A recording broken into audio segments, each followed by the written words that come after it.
Hello, I'm Design Guy, ready to make your Canva links easy to share. I'll show you how. Learn how to quickly shorten your document URL in just a few steps, making it easier to share your files with others. First, open your Documents folder and select the file you want to use.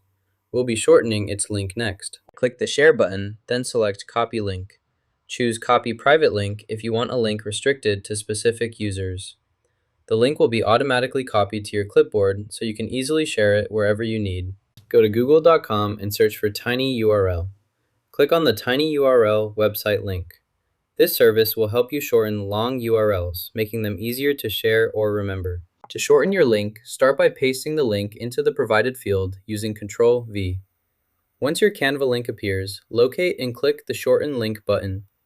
Wait a moment while the system processes your request.